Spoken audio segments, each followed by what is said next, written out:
Good morning, this is Dr. Dorothy Merritt, and this is the first in several series of slideshows about EDTA. Now, I've been lecturing on this nationally for the last 15 to 20 years and have been a trained chelator for almost 30. I was also on the NIH, or National Institutes of Health, $32 million study of EDTA that started in the 2020s and showed that it is very successful in treating vascular disease, particularly in diabetics. So this first slide set is going to be a little bit on the history and previous studies that led up to the TAC trial, which was their trial to assess chelation therapy. EDTA is a chemical that was synthesized in the 1930s to bind calcium in the dyeing industry. Due to improvements in angina in patients who were subsequently treated for lead toxicity with EDTA, it became an alternative treatment for vascular disease. Early research and the TACT trial results in post-MI patients show improvements in outcomes over the following 5 years that are possibly better than our current regimen of medications. A replicative trial called TAC2 finished last year and will be published either later in 2023 or early 2024. If it shows the same thing that the first trial did, we probably will have an FDA indication for a new treatment for vascular disease, at least in diabetics. The Germans synthesized EDTA in the mid-1930s to take the place of citric acid, which they used in their clothes dyeing industry to remove calcium so the fabric was uniformly stained. As you can see here, it also binds any metal ion that has a 2+ rating, so lead as well as calcium are both what we call chelated, or caught in the chemical and not released. EDTA is used in many processes. It's the thing in your purple top blood collecting tubes that prevents the blood from clotting. It's used in waste treatment plants, makeup, even your cornflakes. And despite the controversy of, or despite the fact that we only use two forms, calcium or sodium EDTA in human studies, many forms of EDTA are used in these other treatment plants and products. In the 1940s and 50s, IV EDTA was used for lead toxicity, as well as some purported thoughts that it could treat vascular disease. Our knowledge of vascular disease in the 40s and 50s consisted of autopsies of highly calcified vascular tissue. And so it was thought that maybe the EDTA would be a decalcifier for that heavily calcified material.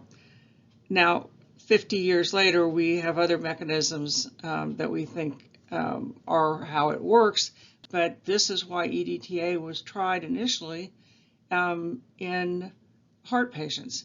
The early 1950s, there was a lot of lead poisoning up in Detroit, and this doctor published 2 series of vascular outcomes in patients that were being treated for lead toxicity. And unstable angina got better, EKGs normalized, people that were post-heart attack had relief of symptoms, their mortality was half of what was expected.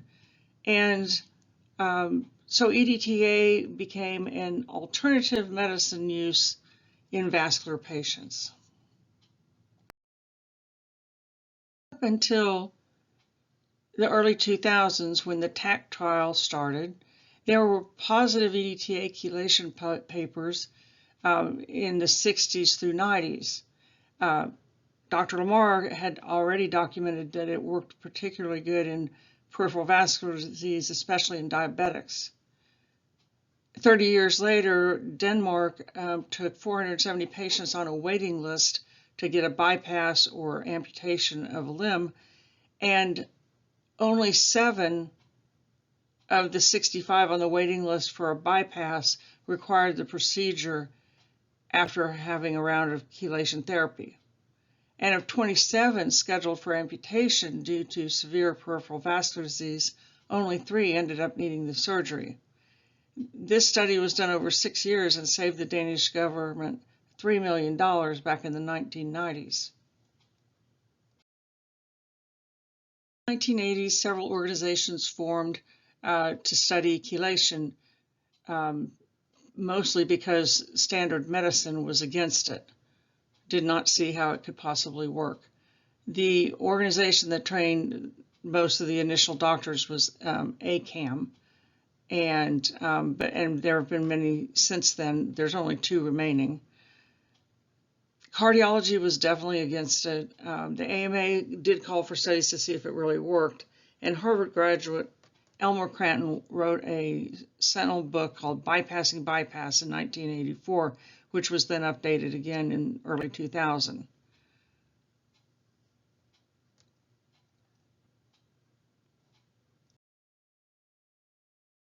People tried EDTA treatment on many conditions. This is a pre and post treatment on a macular degeneration patient showing complete reversal. Even small studies looking at carotid stenosis showed that EDTA chelation reduced the obstruction.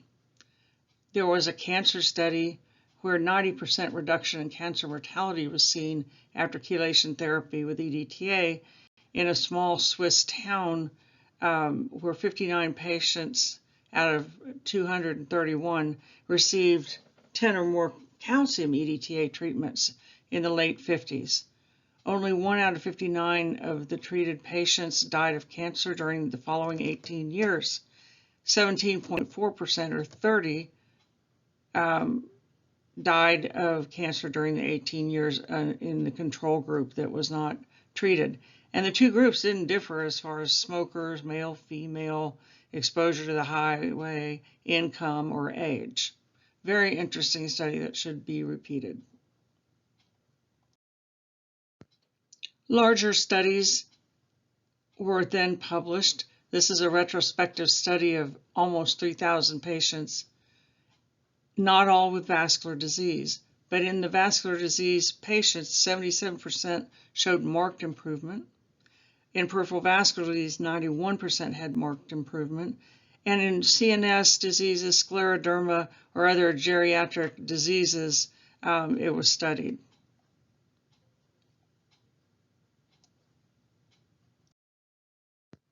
Finally, the first meta-analysis of over 22,000 patients in published studies was done by Terry Chappell. And 87% of the patients included in the meta-analysis demonstrated clinical improvement by objective before and after testing.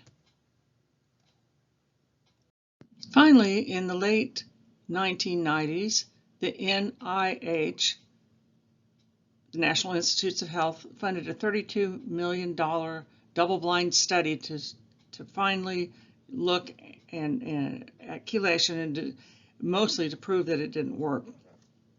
Dr. Lamas was the head trialist, and I was one of the 100 or so principal investigators that enrolled patients in this trial that lasted almost 10 years. 2013, the results of the trial to assess chelation therapy, or the TAC trial, was published in the Journal of the American Medical Association and was met with skepticism because of its incredibly good results, especially in patients with diabetes. The design of this randomized controlled double-blind study had 4 groups.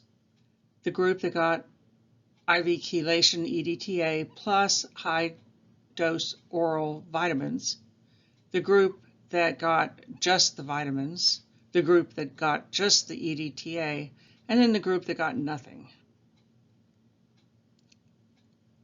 Each enrollee was supposed to have 40 infusions over a 3-hour period each.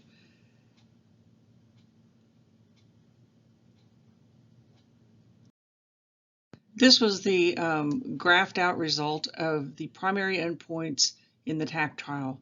As you can see, the least number of events happened in the group that got vitamins and EDTA.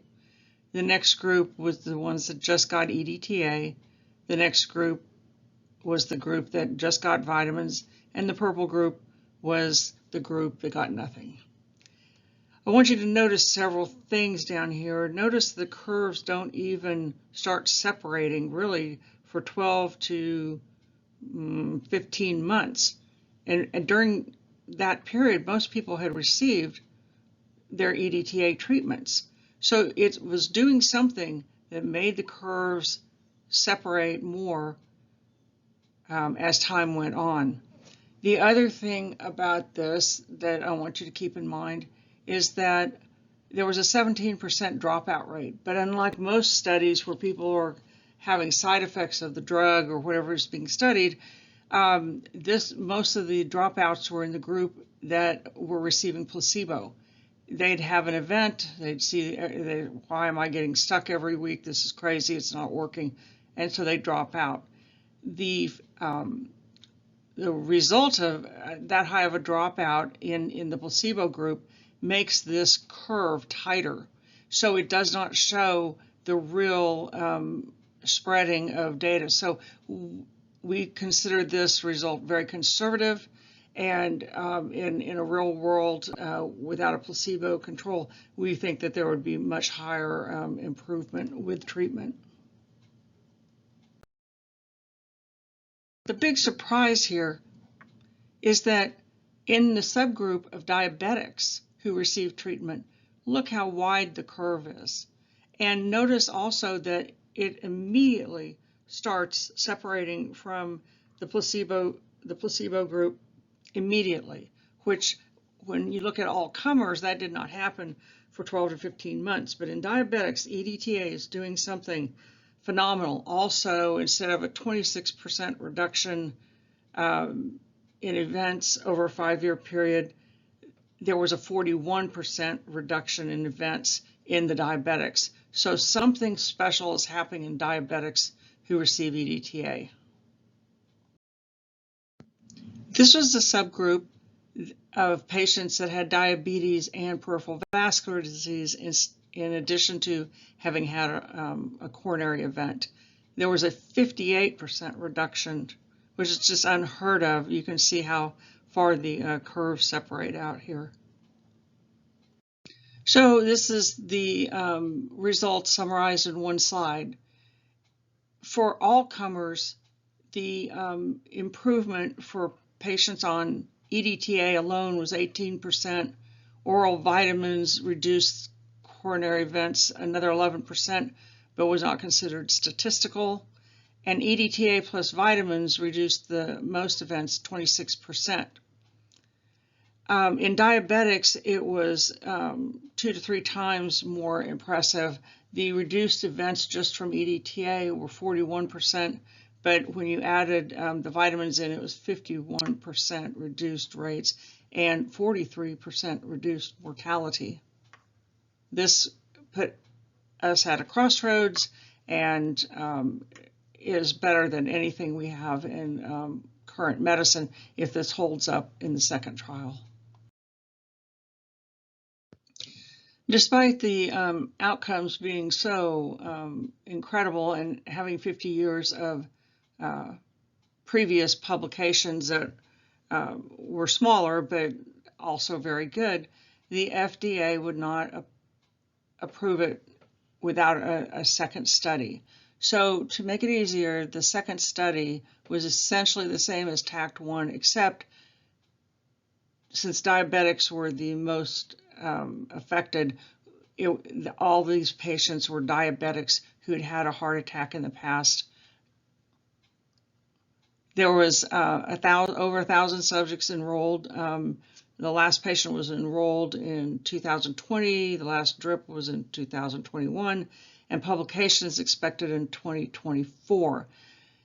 The other thing with this TAC2 trial was everybody was like, yeah, but how does this work? And the prevailing theory is that it has to do with lead and cadmium ions that cause problems, and therefore if you get those out of the body burden is reduced and the body can heal. So this concludes the history of EDTA from the 1930s up through the TACT trial. TACT2 will be published either late in 2023 or early 2024, and hopefully will lead to FDA approval for EDTA chelation in diabetics for vascular disease. EDTA has other favorable outcomes in non-vascular patients that will be addressed in another slideshow.